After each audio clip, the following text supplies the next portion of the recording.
Bhagirath POCSO case రాష్ట్ర వ్యాప్తంగానే కాదు దేశ వ్యాప్తంగా ఒక సంచలనంగా మారింది.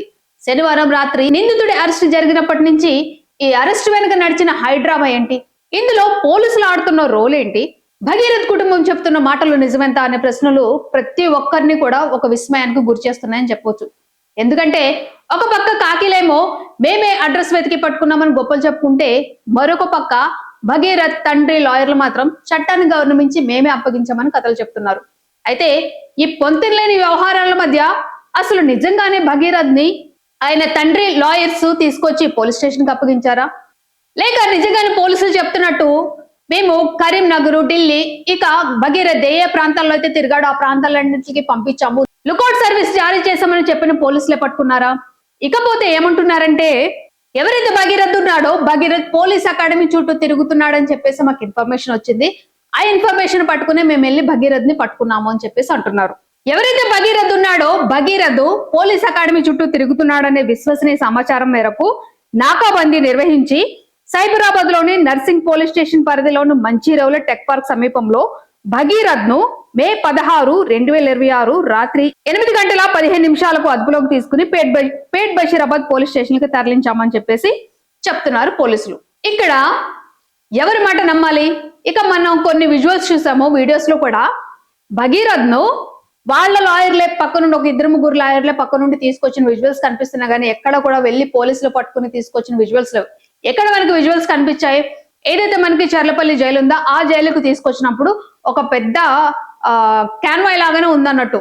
ముందు 10 మన సినిమాస్ లో చూస్తాం కదండి, ముందు ఒక 5 కార్లు, వెనకాల ఒక 10 కార్లు, ఒక పెద్ద బందోబస్తుతో తీసుకొచ్చారనమాట. మరి ఎందుకు తీసుకొచ్చారేంటో పోలీసులకే తెలియాలి. ఇంకొకటి ఏంటంటే, ఎప్పటికీ ఉన్న స్టిల్ ఈ రోజుకి ఉన్న ఒక ప్రశ్న ఏంటంటే, అసలు అరెస్ట్ చేసింది భగీరథ్ కాదా? ఎందుకంటే ఆయన వేసుకున్న మాస్క్ గాని అవన్నీ చూసి చాలా మందికి అదే డౌట్ వస్తుంది, భగీరథ లేకపోతే భగీరథ్ ప్లేస్ లో ఎవరినైనా పెట్టి మ్యానిపులేట్ చేస్తున్నారా, సంథింగ్ ఉన్నా. ఇంకొకటి, భగీరథ్ లాయర్ల తరపున భగీరథ్ లాయర్స్ ఆయన తండ్రి గారు చెప్పిన మాటలు ఏంటంటే, నా కొడుకు తప్పు చేయలేదని పదే చెప్పాడు, తన దగ్గర సాక్ష్యాలు ఉన్నాయి, ఈ సాక్ష్యాలను చూసి కోర్టు బెయిల్ ఇచ్చేస్తుంది అని చెప్పేసి లాయర్లు చెప్పారు కాబట్టి నేను ఇంతవరకు అప్పగించలేదు, లేకపోతే అప్పగించేసామని అని చెప్పేసి ఆయన అంటున్నారు. ఇక్కడ మళ్ళీ ఎవరైతే ఈ కేసులో ఉన్నారో బయట అలాంటి వాళ్ళకి మనం ఒక లూప్ హోల్ ఇచ్చామేమో అని అనిపిస్తుంది అనమాట. ఎందుకంటే వాళ్ళు కూడా బెయిల్ ఇస్తుందిలే అని చెప్పేసి ఇలా దొరకకుండా తిరిగే ఇంకొక ట్రాజడీ ఏమైనా సృష్టిస్తారేమో అని అనిపిస్తుంది అన్నట్టు. ఇకపోతే ఇప్పుడు ఈ కేసు లీగల్ అప్డేట్ కి వెళ్తే ఏంటంటే, ఇప్పటి వరకు ఈ కేసులో పోలీసులు బాధితురాల నుంచి అలాగే ఆమె తల్లి నుంచి కూడా సేకరించిన పూర్తి వివరాలు మెజిస్ట్రేట్ ముందు రికార్డ్ చేసిన వాంగ్మూలం ఆధారంగా ఈ కేసును ఏంటంటే చాలా తీవ్రమైనదిగా మార్చేశారు. ఎందుకంటే ఇప్పటికే బిఎన్ఎస్ 74 అలాగే BNS 75 and POCSO act section 5(1)(6) కింద కేసులు ఎలాగూ ఉంటే, ఎవరైతే భగీరథ్ ఉన్నాడో భగీరథ్ నేను ఆమె మీద అఘాయిత్యం చేశానని ఒప్పుకున్నాడని తెలిసిన తర్వాత తాజాగా పోలీసులు బిఎన్ఎస్ 64(2)(m) భారతీయ న్యాయ సంహిత అనే ఒక కఠినమైన సెక్షన్ ని జత చేశారని తెలుస్తుంది. అయితే ఈ సెక్షన్ యొక్క అర్థం ఏంటంటే, ఎవరైతే బాధితురాలు ఉందో బాధితురాలుపై ఒక్కసారి కాదు అంతకంటే ఎక్కువ సార్లు లైంగిక దాడికి పాల్పడ్డాడు అనే అర్థాన్ని ఈ సెక్షన్ చూపిస్తుంది. అయితే న్యాయ నిపుణులు చెప్తున్న ప్రకారం ఏంటిదంటే, ఈ సెక్షన్ కింద నేరం రుజువైతే కనీసం అట్లీస్ట్ 10 నుండి జీవిత ఖైదు పడే అవకాశం ఉందని చెప్పేసి చెప్తున్నారు. శుక్రవారం నైట్ మనకి వాదోపవాదాలు నడిచిన తర్వాత గురువారానికి తీర్పును రిజర్వ్ చేశారు. శనివారం ఉదయం 11 గంటలకి భగీరథ్ లొంగిపోతున్నారు అనే వార్తలు వచ్చాయి. నైట్ కి పోలీసులు మేము పట్టేసుకున్నామని అన్నారు, భగీరథ్ తరపు వాళ్ళేమో మేము అప్పగించేసామని అన్నారు. సో వీటన్నిటి నడుమ ఏంటిదంటే చెంచల్గూడ జైలుకి రిమాండ్కి అయితే తరలించారు. ఇకపోతే ఇక్కడ కొత్తగా బయటకు వచ్చిన ఒక ఇష్యూ ఏంటిదంటే, ఏదైతే ఆ ఇష్యూ జరుగుతుందో, తనను బలవంతం చేశాడనే ఇష్యూ జరుగుతుందో, ఆ టైంలో ఎవరైతే భగీరథ్ ఉన్నాడో భగీరథ్ తో పాటు ఆ స్నేహితులు కూడా అక్కడ ఉన్నారు అని చెప్పేసి ఆ బాధితురాలు తల్లి ఇచ్చిన లేటెస్ట్ ఫిర్యాదులు స్పష్టంగా పేర్కొన్నారు అని చెప్పేసి వచ్చిన వార్త.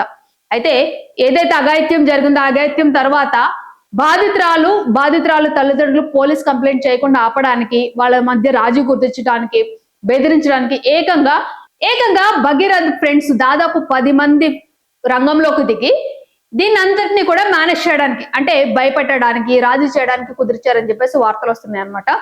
ఏదైతే ఇప్పుడు భగీరథ్ చేశారో అది నేరం అయితే, ఆ నేరం బయటకు రాకుండా ఆపింది కూడా నేరం అవుతుందే. కాబట్టి ఎవరైతే 10 మంది ఉన్నారో ఆ 10 మంది లిస్ట్ కూడా పోలీసులు సిద్ధం చేశారని చెప్పేసి వార్త వస్తుంది. వీళ్ళందరినీ కూడా పోలీస్ స్టేషన్ కి పిలిపించి విచారించనున్నారు అని తెలుస్తుంది. వీళ్ళలో ఎంతమందికి ఆ క్రైమ్‌తో సంబంధం ఉంది? ఆ రోజు రాత్రి ఏం జరిగింది? వీళ్ళు నిందితుడికి ఎలా సహకరించారు అనే కొన్ని కీలక విషయాలపై పోలీసులు దర్యాప్తు ముమ్మరం చేశారని చెప్పేసి తెలుస్తుంది.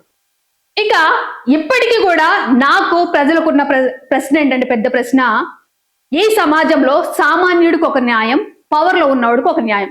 ఎందుకంటే మన హైదరాబాద్ పోలీసుల గతాన్ని, పాత రికార్డులను ఒకసారి చూస్తే రీసెంట్ గా జరిగిన పిఎంజీ జ్యువెలరీ దొంగతనం కేసు, అన్ని రూపాయల నగలను దోచుకెళ్ళిపోతే సీసీటీవీస్ విజువల్ పట్టుకుని, మొబైల్ సిగ్నల్ పట్టుకుని ప్రత్యేక బృందాలతో కలిసి అంతర్రాష్ట్ర దొంగలను దేశం దాటకుండా పక్కా ప్లాన్ తో వేటాడి మరి పట్టుకొచ్చారు. 3 రోజులు.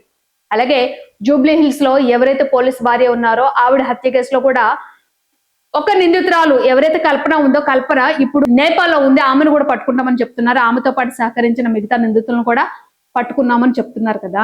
హైవేల మీద నిఘా పెట్టి గంటల వ్యవధిలో నిందితుల గుండెల్లో రైలు పరిగెత్తించి మరీ అరెస్ట్ చేసిన ఇదే పోలీసులు ప్రొఫెషనల్ దొంగల్ని, అంతర్రాష్ట్ర ముఠాలను అంత వేగంగా పట్టుకున్న మన పోలీసులు ఈ కేసులో ఎందుకు స్లో అయ్యారు?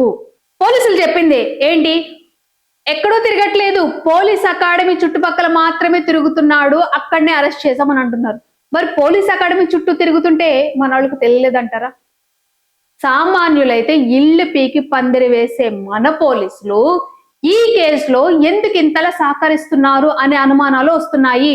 కేసు నమోదైన దగ్గర నుంచి బాధితురాలు వయసుపై డ్రామాలు, కోర్టు ప్రొటెక్షన్ ఇవ్వననే వరకు వెయిట్ చేయడము, తెర వెనక కొంతమంది రాజకీయ నాయకులు ఉద్దేశపూర్వకంగానే ఆయన కాపాడడానికి ప్రయత్నించారా అనే అనుమానాలు ఇన్ని వ్యక్తమవుతున్నాయి కదా. దీనికి సమాధానం ఎవరు చెప్తారు? పోలీసులు తీసుకుంటారా?